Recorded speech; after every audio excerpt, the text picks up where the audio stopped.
Assalamualaikum warahmatullahi wabarakatuh. Saya Nopiana Rasana, peserta Laskar CPNS kelompok 3 angkatan 20. Saya berasal dari Kota Tasikmalaya dan ditempatkan di SDN 4 Sukamana. Saya di sini akan membahas tentang komitmen mutu. Sebelum ke sana, kita bahas dulu fungsi ASN. Yang pertama yaitu sebagai pelaksana kebijakan publik. Yang kedua sebagai pemberi pelayanan publik. Yang ketiga sebagai alat pemererat dan pemersatu bangsa. Nah, maka dari itu, dari ketiga fungsi tersebut, ASN harus memiliki komitmen mutu. Nah, apa sih komitmen mutu itu? Check this out. Pengertian komitmen dan mutu. Komitmen berasal dari individu atau kelompok yang berjanji dan melakukan perbuatan. Sedangkan mutu yaitu standar kelayakan, ciri atau sifat. Sehingga komitmen mutu adalah wujud layanan aparatur kepada masyarakat sesuai atau bahkan melebihi harapan konsumen atau pengguna. Nah, komitmen mutu berdasarkan yang pertama yaitu efektivitas. Itu sejauh mana pelayanan yang diberikan mencapai tujuan yang ditetapkan atau berhasil mencapai apapun. Yang kedua efisiensi, itu jumlah sumber daya yang digunakan untuk mencapai tujuan organisasi. Jadi, efisiensi itu jumlah sumber daya yang digunakan efisien untuk mencapai tujuan organisasi.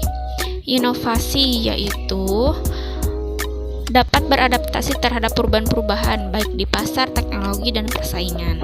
Yang kedua mutu, yaitu memiliki mutu yang nihil cacat, kesempurnaan, dan sesuai terhadap persyaratan. Nah, cara menjaga komitmen mutu, yang pertama yaitu harus mempunyai tujuan, kemudian harus mengambil peran, kemudian melaksanakan berbagai prosedur yang telah dirancang, kemudian mengatur hubungan dengan konsumen, dan menerapkan kepemimpinan yang baik.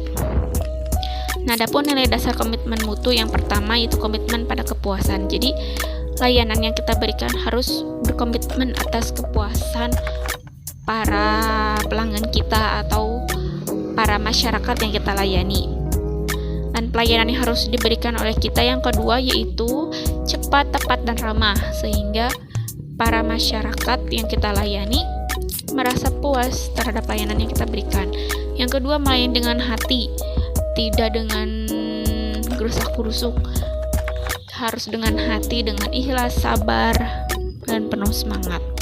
Yang kedua, melindungi dan mengayomi. Jadi, kita harus melayani masyarakat itu, misalkan ada data-data masyarakat yang harus dijaga kerahasiaannya, maka kita harus melindungi data tersebut agar tidak bocor keluar.